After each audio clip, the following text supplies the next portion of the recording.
जोहार दोस्तों, आप सबका सरई पाठशाला में स्वागत है। और आज हम लोग पढ़ेंगे नागवंशी शासन व्यवस्था। ये जेपीएससी प्रीलिम्स का बहुत ही इंपॉर्टेंट टॉपिक है और पूरा जनजाति शासन व्यवस्था से 8 क्वेश्चन पूछा जाता है और वहां से 16 नंबर, एक क्वेश्चन 2 नंबर का होता है। यहाँ आपका पूरा काम 16 नंबर का है। अदरवाइज आप जो भी एग्जाम दीजिएगा, टीचर का एग्जाम दीजिए, झारखंड टेट का एग्जाम दीजिए या फिर झारखंड पुलिस का, एसआई का, सचिवालय का, यानी झारखंड के सरकार के द्वारा जो भी एग्जाम होगा जेपीएससी जेएसएससी के द्वारा, उन सभी एग्जामों में ये सवाल पूछा जाता है। यहाँ से आपका हमेशा सवाल पूछता है, तो उसके ही पॉइंट ऑफ व्यू से बहुत ही इंपॉर्टेंट है आज का सेशन। और यहाँ हम लोग सिर्फ नागवंशी शासन व्यवस्था के बारे में नहीं पढ़ेंगे, उससे पहले हम लोग पढ़ेंगे कि मुंडा राज का स्थापना कौन करता है, कैसे होता है, और मुंडा राज का परिवर्तन किस तरह जो है नागवंशी शासन व्यवस्था में होता है, वो हम लोग जानेंगे। कि आपका जो है कितने गढ़ में डिवाइडेड था मुंडा शासन राज्य और कितने परगना में डिवाइडेड था। उसके बाद हम लोग जानेंगे कि जहांगीर कैसे जो है आपका जाके दूजन साल को कैद करता है, फिर 1765 में क्या होता है, 73 में क्या होता है, और सबसे इंपॉर्टेंट अस्थायी बंदोबस्त के बारे में हम लोग जानेंगे। और फिर हम लोग जानेंगे कि आपका फनी मुकुट राय जो है नागवंशी शासन का स्थापना करते हैं और उस व्यवस्था में क्या क्या ढांचा होता है, यानी नागवंशी शासन व्यवस्था में क्या क्या होता है। आपका ग्राम स्तर में कौन होगा, अंतर्ग्रामीण स्तर पर क्या होगा, राज्य स्तर पर कौन होगा, या दीवान कौन है, पांडे कौन है, महाराजा कौन है, इन सब चीजों के आपको जानने का मौका मिलेगा। आप लोग कुछ मत कीजिए, छोटा सा नोट्स बनाने का प्रयास कीजिए ताकि उसको बार बार रिवीजन मार पाए। तो चलिए स्टार्ट करते हैं आज का सेशन, नागवंशी शासन व्यवस्था। तो सबसे पहले समझते हैं कि नागवंशी शासन व्यवस्था का जो आधार है, जो नींव है, वो मुंडा राज में गड़ा हुआ था। यानी मुंडा राज का जिस तरह स्थापना होता है उसके बाद वो कन्वर्ट होता है नागवंशी राज में। सबसे पहले समझिए कि मुंडा राज का स्थापन करता एक ऋषा मुंडा नाम का एक जो है राजा थे, एक व्यक्ति थे। उन्होंने क्या किया कि मुंडा राज का स्थापना किया और सभी मुंडाओं को एकत्रित करके इन्होंने सुतिया नागखंड, जो मुंडा राज का स्थापना किए थे, जो मुंडाओं को एकत्रित करके एक जगह का निर्माण किया था, उस जगह का नाम दिया गया था सुतिया नागखंड। उस राज्य का पूरा नाम क्या था, सुतिया नागखंड नाम था। और कौन दिया था, ऋषा मुंडा।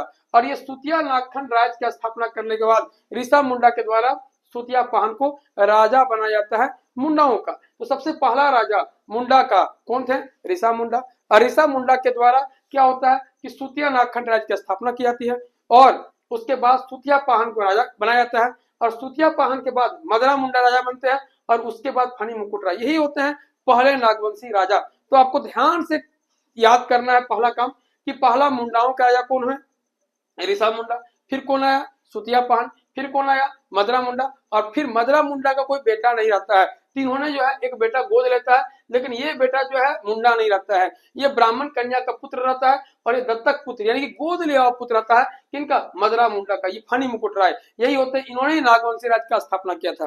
तो यहाँ समझिए कि इन्होंने सुतिया पाहन जो क्या करते हैं, इनका जो पूरा साम्राज्य है 7 गढ़ और 21 परगना में डिवाइडेड था। ये हमेशा सवाल पूछता कि मुंडा जो राज था कितने गढ़ में डिवाइडेड था, तो 7 गढ़ में था। कितने परगना में था, तो 21 परगना में डिवाइडेड था। अब ये 7 गढ़ कौन कौन है, हमेशा आपको पूछेगा सवाल कि 7 गढ़ में कौन नहीं था या कौन है, तो ये सातों का नाम आपको याद होना चाहिए। लोहागढ़, हजारगढ़, पालनगढ़, मानमुखगढ़, सिंहगढ़, केसलगढ़ और सुरगुजागढ़। ये 7 गढ़ है। क्या क्या है, लोहागढ़, हजारगढ़, पालनगढ़, मानभूमगढ़, सिंहगढ़, केसलगढ़ और सुरगुजागढ़।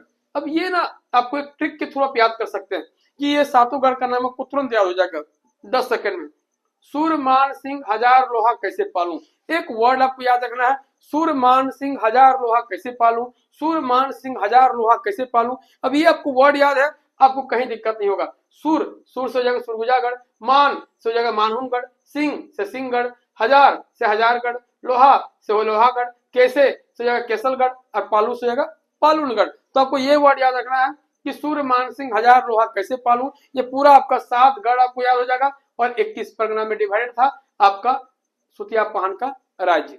अब एक ना किताब लिखे है कैसीओ, बहुत बड़े राइटर है, मुंडाज एंड देयर कंट्री। इनमें क्या लिखा गया है, उन्होंने बोला कि मुंडा जाति का जो साम्राज्य था वो 81 पीढ़ी और 83 सीढ़ी में डिवाइडेड था। मतलब उतने बड़े एरिया में शासन करती थी मुंडा राज्य। क्या, मुंडा जाति जो है 81 पीढ़ी, पीढ़ी माने होता है उच्च भूमि जिसको लोग टाण बोलते हैं, और 83 सीढ़ी, सीढ़ी माने होता है नीच भूमि जिसको बिहार बाज जिसको बोलते हैं ना। तो इस तरह आपका डिवाइडेड था मुंडा जाति का साम्राज्य। 81 पीढ़ी और 83 सीढ़ी में आपका डिवाइडेड था, यानी 81 उच्च भूमि में और 83 निम्नभूमि में शासन करती थी, इतने बड़ा एरिया में। तो सबसे पहला इंपोर्टेंट यही बनता है कि मुंडाज एंड देयर कंट्री कौन लिखे हैं, तो केसी राय के द्वारा उनका किताब लिखा गया। और इसी में मुंडा जाति का जो साम्राज्य था, जो शासन था, वो 81 पीढ़ी और 83 सीढ़ी में डिवाइडेड था। यह उतने बड़े साम्राज्य में शासन किया जाता था मुंडाओं के द्वारा। तो यहाँ हम लोगों ने क्या जाना कि मुंडा राज का स्थापनकर्ता कौन थे, ऋषा मुंडा, फिर कौन था, सुतिया पान, फिर कौन राजा बना, मदरा मुंडा, और उसके बाद नागवंशी राज की नींव डाली जाती है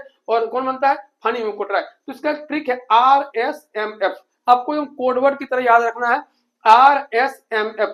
आर से ऋषा मुंडा स्थापन करता, फिर सुतिया पान, उसके बाद मदरा मुंडा और फिर फनी मुकुट राय। ये आपको एक वर्ड याद रखिएगा, फिर आपको कहीं दिक्कत नहीं होगा। ये आपको आपका जो है सातगढ़ सूरमान सिंह हजार लोहा कैसे पालूं, आप उसको याद कीजिए, ट्रिकली याद करके रखिएगा, एग्जाम में आपको क्लिक करके मारना है, कुछ दिमाग नहीं लगाना है।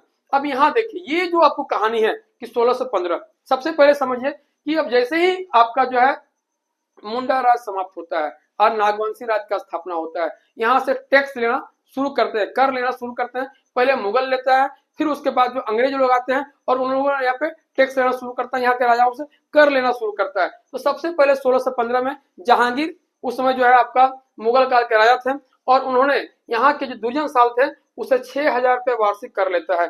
1615 में क्या होता है कि जहांगीर यहाँ पे जो है अपना भेजता है सेनापति को और बोलता है कि आप दुर्जन साल से टैक्स लेके आओ, लेकिन दुर्जन साल टैक्स नहीं देता है, तो इसके लिए 12 साल के लिए इसको कैद कर लिया जाता है ग्वालियर किला में।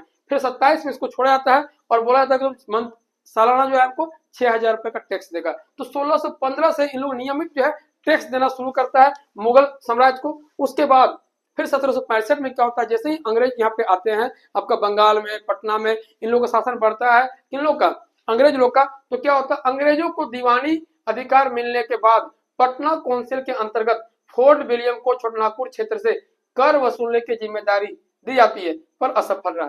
क्या होता है 1765 में कि अंग्रेजों को दीवानी मिल जाती है, और यहाँ मिलने के बाद क्या होता है कि हम लोग पहले पटना काउंसिल में रहते हैं, और पटना काउंसिल के अंतर्गत फोर्ट विलियम को छोटानागपुर से टैक्स वसूलने की जिम्मेदारी दी जाती है, लेकिन यहाँ से टैक्स वसूल नहीं पाता है। तो 1615 में जहांगीर यहाँ से नियमित टैक्स लेता है। फिर 1765 में क्या होता है, फोर्ट विलियम यहाँ से टैक्स वसूल नहीं पाता है कंटिन्यू बेसिस पे। फिर 1773 में, ये भी बहुत इंपॉर्टेंट, 73 वाला, व्हिटली को छोटानागपुर कलेक्टर बनाया गया कि यहाँ का जो कलेक्टर था, पहले कलेक्टर को बहुत सारा अधिकार प्राप्त था, तो जैसे ही छोटानागपुर कलेक्टर बनाया जाता है और वो भी असफल रहता है यहाँ से टैक्स लेने में, तो 3 काम यहाँ पे हो गया 1615 में। सबसे पहले मुगल काल को हम नियमित टैक्स देना शुरू करते हैं, किसको, जहांगीर को। 1765 में जैसे हम लोग पटना काउंसिल के अंदर आते हैं तो यहाँ से क्या होता है, फोर्ट विलियम से टैक्स देना शुरू करता है, लेकिन वो भी असफल रहता है। फिर 73 में व्हिटली को डीसी बनाया जाता है, यहाँ पे कलेक्टर बनाया जाता है छोटानागपुर का, लेकिन वो भी हमसे यहाँ से टैक्स लेने में छोटानागपुर एरिया से असफल रहता है। अब यहाँ पे आ जाइए 1780, बहुत ही इंपॉर्टेंट है, रामगढ़ ट्रैक का स्थापना किया जाता है। अब समझिए कि रामगढ़ ट्रैक का स्थापना, ये रामगढ़ ट्रैक में 3 जगह शामिल था, एक पूरा छोटानागपुर खास, फिर रामगढ़ का पूरा एरिया, और ये चतरा। 1780 में रामगढ़ ट्रैक का स्थापना किया जाता है, और रामगढ़ ट्रैक में छोटानागपुर खास, रामगढ़, चतरा, ये सब शामिल होता है। और इसका संचालन जो होता है शेर घाटी नाम का एक जगह से होता है, और इसकी जिम्मेदारी यानी यहाँ से कर वसूलने की जिम्मेदारी या पूरा रामगढ़ ट्रैक को संभालने की जिम्मेदारी दी जाती है किसको, चैपमैन नाम का एक व्यक्ति को दिया जाता है। तो 1780 में क्या हो गया, रामगढ़ ट्रैक का स्थापना होता है, उसमें कौन कौन शामिल होता है जगह, छोटानागपुर खास, रामगढ़, चतरा, ये सब शामिल होता है। और संचालन से कहाँ होता है, शेर घाटी से होता है, और कर वसूलने की जिम्मेदारी दी जाती है चैपमैन को।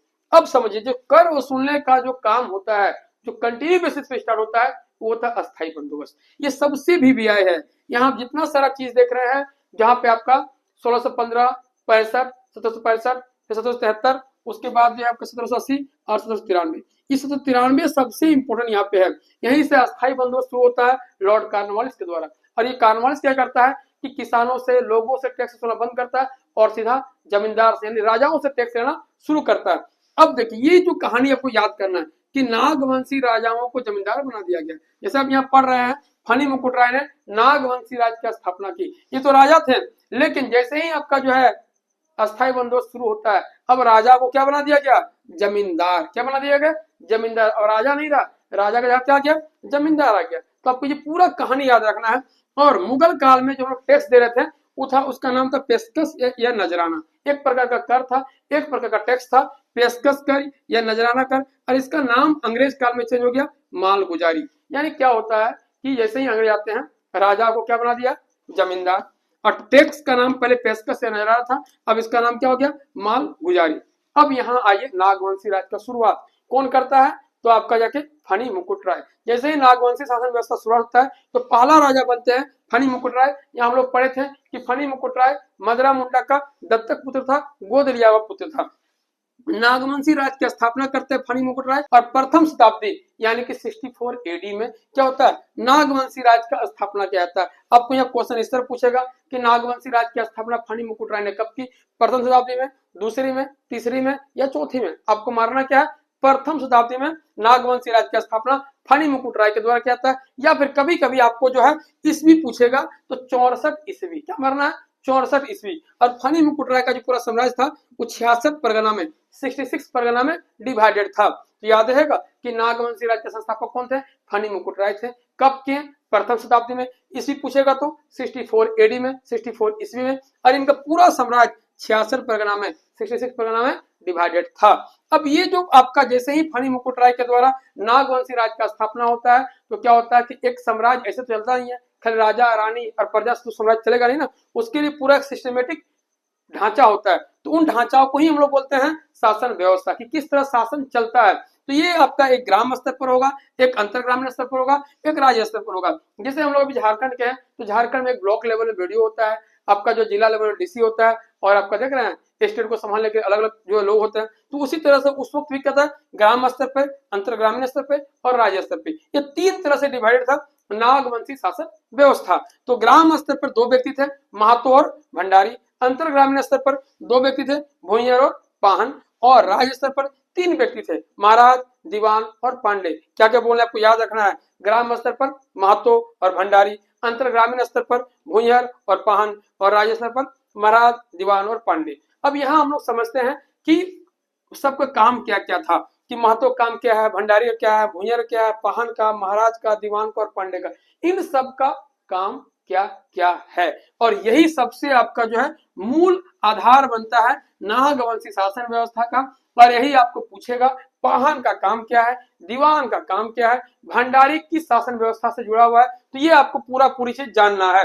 तो महतो जानिए, बार बार महतो आएगा, बहुत जगह महतो आएगा, मुंडा में आएगा, पढ़ा में आएगा, तो इसको रट लीजिए कि आपका नागवंशी शासन व्यवस्था में महतो काम था गांव का प्रमुख व्यक्ति। महतो जो है गांव का लीडर था, गांव का मुखिया था, कौन, महतो। और भंडारी कौन था, भंडारी का काम क्या था कि राजा के गांव में खेती करना। जिस गांव को राजा का गांव था, जिसको राजहंस जमीन भी कहता कहीं कहीं, तो ये राजा का गांव में खेती करेगा और उसका अनाज का भंडारण करेगा। कौन, भंडारी। देखिए भंडारण भंडारी के नाम से जुड़ा हुआ है, भंडार करना। तो किसका भंडार करना, राजा के गांव में जो खेती होगा, जो चावल उपज होगा, जो धान उपज होगा, उसका भंडार करना किसका काम है, भंडारी का। महतो कौन है, गांव का प्रमुख व्यक्ति। भंडारी कौन है, राजा के गांव में खेती करना और उसका भंडारण करना, एक जगह इकट्ठा करना।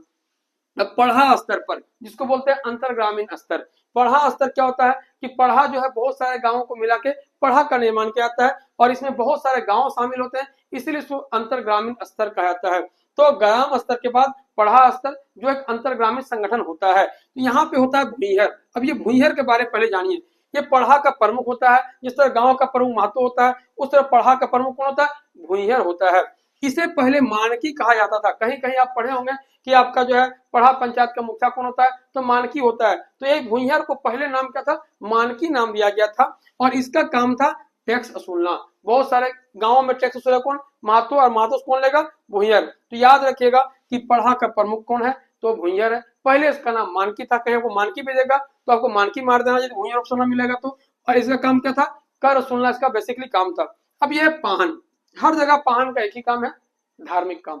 गांव में जो है धर्म से जुड़ा हुआ जितने सारे काम होंगे, पूजा पाठ करना, ये सब जो है कौन करेगा, पाहन करेगा। तो गांव के स्तर पर महतो, गांव का प्रमुख व्यक्ति। भंडारी, राजा के गांव में आपका जो है खेती करना और उसके अनाज का भंडार करना। पढ़ा स्तर पर, जिसको अंतरग्रामीण स्तर कहता है, भुइंयर यहाँ प्रमुख होता है। पढ़ा का प्रमुख कौन होता है, भुइंयर। पहले इसका नाम मानकी था और इसका काम क्या है, टैक्स वसूलना।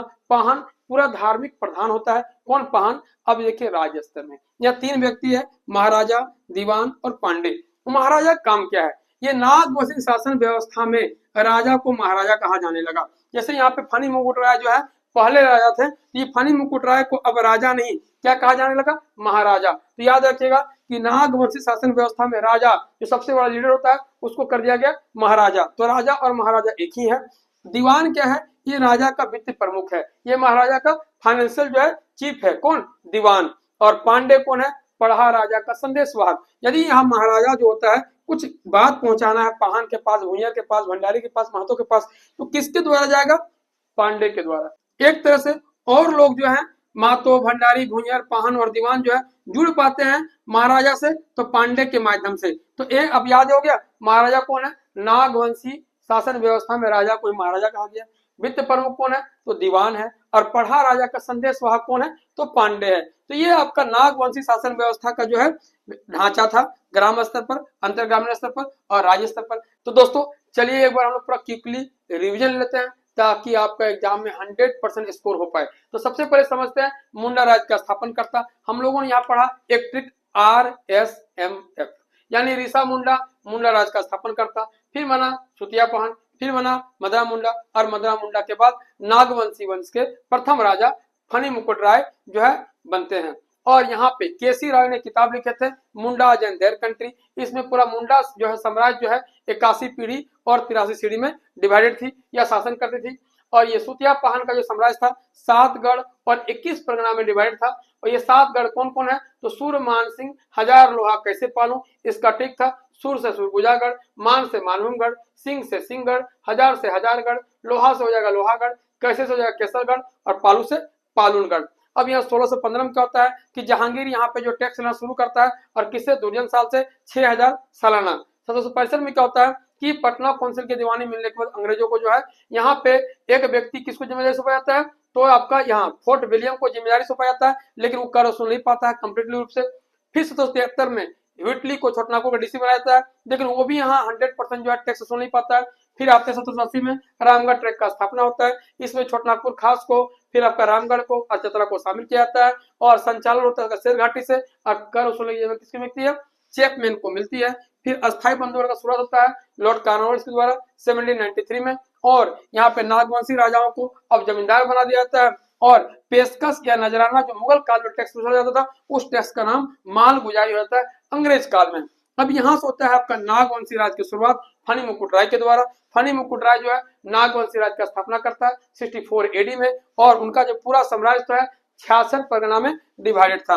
नागवंश शासन व्यवस्था का ढांचा जो है 3 स्तर का था, ग्राम स्तर, अंतर्ग्रामीण स्तर और राज्य स्तर। ग्राम स्तर पर महतो, भंडारी, अंतर्ग्रामीण स्तर पर भुइयार और पान और राज्य स्तर पर महाराजा, दीवान और पांडे थे। अब यहाँ पे क्या होता है? ग्राम स्तर पर महतो काम क्या था? गांव का प्रमुख व्यक्ति। भंडारी काम क्या था? राजा के गांव में खेती करना और फिर अनाज को भंडारण करना। भुइयार जो पढ़ा स्तर में, ये पढ़ा का प्रमुख होता है और इसका जो है काम क्या है? टैक्स वसूलना। और पढ़ा जो होता है इसका प्रमुख को पहले मानकी कहा जाता था भुइयार को। पाहन धार्मिक प्रधान था। महाराजा नागवंशी शासन व्यवस्था में राजा को महाराजा कहा जाने लगा। और दीवान वित्त प्रमुख था महाराजा का और पांडे पढ़ा राजा का संदेशवाहक। तो ये था नागवंशी शासन व्यवस्था से जुड़ा हुआ महत्वपूर्ण जानकारी। बहुत ही इंपॉर्टेंट टॉपिक था और यहाँ से हमेशा क्वेश्चन पूछता है। ये जो आप सेशन आज देखें ये एक किताब का नहीं है, बहुत सारे किताबों से मिला जुला के एक जगह इकट्ठा किया गया और खास करके प्रीवियस क्वेश्चन को ध्यान में रख के पूरा सेशन तैयार किया गया है। तो आज का सेशन आप लोग को यदि अच्छा लगा तो कमेंट बॉक्स में कमेंट जरूर करें। क्या यही कमेंट जो है हम लोग के अंदर ऊर्जा जो है भरता है और आप लोग के बीच और वीडियो और महत्वपूर्ण जानकारी लाने का काम करता है। तो मिलते हैं दोस्तों नेक्स्ट वीडियो में एक महत्वपूर्ण जानकारी के साथ, एक नए ऊर्जा के साथ, एक नए उत्साह के साथ। तब तक के लिए जोहार झारखंड, जय झारखंड।